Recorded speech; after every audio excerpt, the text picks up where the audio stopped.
Alright, ako na naman. Ikaw na naman. Nandito na naman tayo mga kaibigan. Dito siya nagtitrending ngayon. Breaking news. Carla Estrada, ipinatulpo na. Daw. Okay? Catherine Bernardo, naniningil na sa mga Padilla. Okay? Naniningil na. Okay? Ibig sabihin, pautang siguro. Ito na.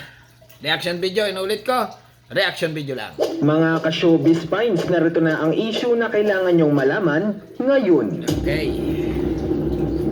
Ngayon na.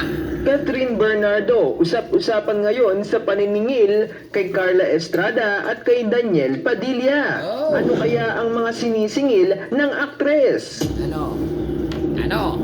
Ano kaya ang kasalukuyang sitwasyon ni Catherine at ni Carla Estrada ngayong maingay ang kanilang mga pangalan sa industriya? Oh. Naipatulpo rin ba ni Catherine si Carla? Oh no! Oh no! Alamin na nga natin ang buong ulat ng balita, kaya naman huwag na natin patagalin pa, tara't pag-usapan natin yan dito lang sa Showbiz. Okay, sabik na kung marinig Pero yan. bago tayo magpatuloy, huwag kalilimutang mag-subscribe sa ating channel. Subscribe. Don't forget. Matunog ang pangalan ni Catherine Bernardo at ni Carla Estrada ngayong umiingay ang kanilang mga pangalan at talagang nadawit sa mga issue na talagang kinasangkutan at kinabilangan. Dahil nga sa mga paniningil at galit ni Catherine Bernardo kay Carla Estrada at kay Daniel Padilla, Naku. usap-usapan ngayon sa social media ang paniningil sa lahat ng di umano'y inangkin ni Carla Estrada Ganon. at ang kanyang anak at dating boyfriend ni Catherine Bernardo na Ganon, ang dami pala. si Daniel Padilla. Oh. Dahil nga sa issue ni Daniel Padilla Mhm. na talagang umingay nitong nakaraang linggo dahil nga sa hindi siya inimbitahan ng soon to be married na si Dominic Roque at si Bea Alonso. Ay, ganon, hindi pitado. Kawawa naman.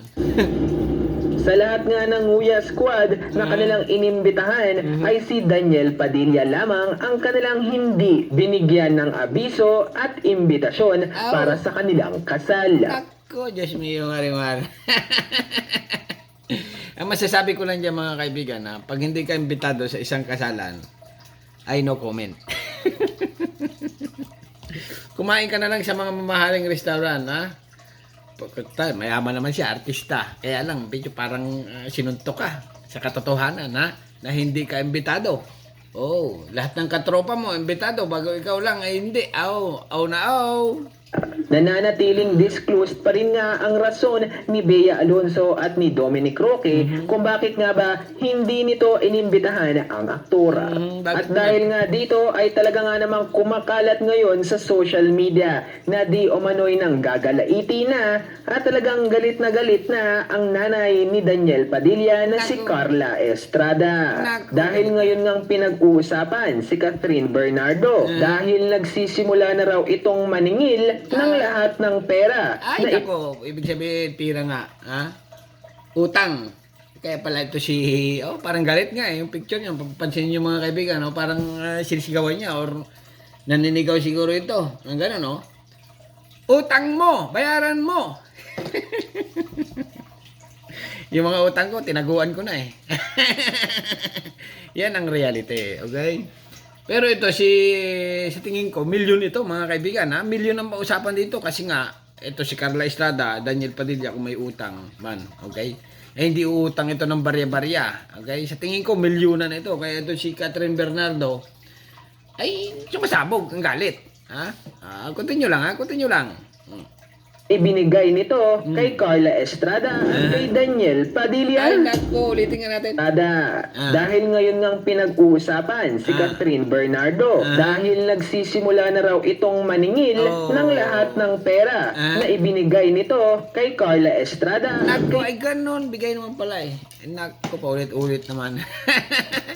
Ganon. si Daniel Padilla. Nako, Diyos mo. Maraming mga nagsasabi na walang katotohanan at hindi naman binigyan o pinahiram ni Catherine Bernardo si Baka nga naman hindi. Gawa-gawa lang. Pero continue lang, ha? Carla Estrada. Kung tungkol sa pera ay talaga nga namang walang basihan at walang ebidensya. Dahil kilala naman natin si Carla Estrada. Oo nga naman, Dahil mayaman yan. sa kanyang pagiging nanay at mami ni Daniel Padilla ay talagang responsable at naging mabuti siya para kay Catherine. Ay, talaga naman itong balita. Humuhugot kanina, naniningil. Ngayon, pinatulpo. Grabe naman itong title to. Breaking news, Carla Estrada, pinatulpo na. Catherine Bernardo naniningil ng kapirahan sa mga Padilla. OMG. Ayun mga kaibigan, inulit ko, reaction video lang ito dito sa nangyayaring showbiz fanatics dito sa Pilipinas ngayon, na talaga namang itong si Catherine Bernardo ay nagte-trending pa rin hanggang ngayon. Siyempre, sikat, idol ng masa, kaya pinapag-usapan hanggang ngayon. Hindi matapos, walang katapusan. Ito, continue lang. Hindi nga nagawa nitong humiram at kumuha ng pera ng aktres. Nako. At wala ring katotohanan na siya mismo ay ipinatulfo ni Catherine. Dahil nako kahit naman. nga na wala na si Catherine at si Daniel Padilla ay malaki pa rin ang respeto ni Carla Estrada at ni Catherine Bernardo para sa isa't isa. Nako. Kaya naman sana ay tumigil na ang mga mainit-init na issue na kumakalat sa kanilang dalawa. Ay, paano titigil? Ay, ngal-ngal ka ng ngal-ngal dyan. May pa-breaking news ka pa. Carla Estrada, pinatolpo. Okay, ang ganda ng title bago humugot ka ng panghuli. OMG. Talaga naman itong showbiz mga kaibigan, Pero reaction video lang. Inuulit ko, reaction video lang. Continue pa. Meron pa. At sana ay hilingin natin na magkapatawaran na at maging maayos na ang lahat. Kaya naman, anong masasabi mo sa issue na ito? Don't forget to click and subscribe for more exclusive updates. Okay, ang masasabi ko lang dyan mga kaibigan, kung may utang ka sa isang tao, bayaran mo. Okay? Kasi utang mo yan, nakapirahan. Sa tingin ko, baka possible nga na may utang dito kay Catherine Bernardo. Pero medyo rin kasi nga itong ito matawag si Carla Estrada, Daniel Padilla, mayaman ito mga kaibigan. Baka hindi rin totoo na may utang, okay? Pero itong pinatulpo ay fake news. Kaya talaga naman itong mga artista sa Pinas ay talagang mapapawaw ka mga kaibigan, dahil may balibalita si Catherine Bernardo buntis daw. Pero fake pala. Wala naman kasi ang tagal na magkasama, 11 years. Na hindi naman nabuntis bago ngayong hiwalay na, bago sabihin buntis. OMG naman. Ganon. Tapos si Andrea Brillantes daw ang pinalit. Ni DJ kay Catherine Bernardo. Pero kung anong grabe tumatawag ito? Ay, naku naman si Catherine Bernardo pala tumatawag sa akin Sagutin ko muna. Andali Andali lang. Hello, Kat. Kamusta? Ayos lang. Nagagawa ng vlog. Itatanong ko sana sa iyo kung yung may utang na siya kasi nababalita ko may utang ba siya si Carla Estrada, Daniel Padilla? Jowa mo dati, di ba yun? Hindi nga.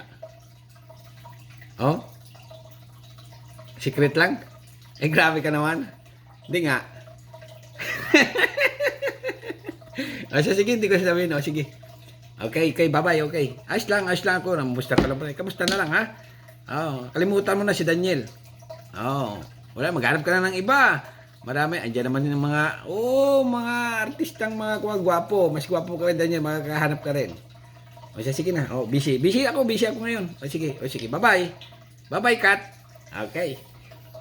Alright, mga kaibigan, Tumawag. Secret lang daw, mga kaibigan. Okay, hanggang dito na lang ang ating review reaction dito sa breaking news. Catherine Bernardo naningil na sa mga Padilla. Ano masasabi nyo? Bahala na kayo. Okay, hanggang dito na lang. At Filipino reaction, nulit ko, reaction video lang ito. Bye-bye, subscribe, thank you.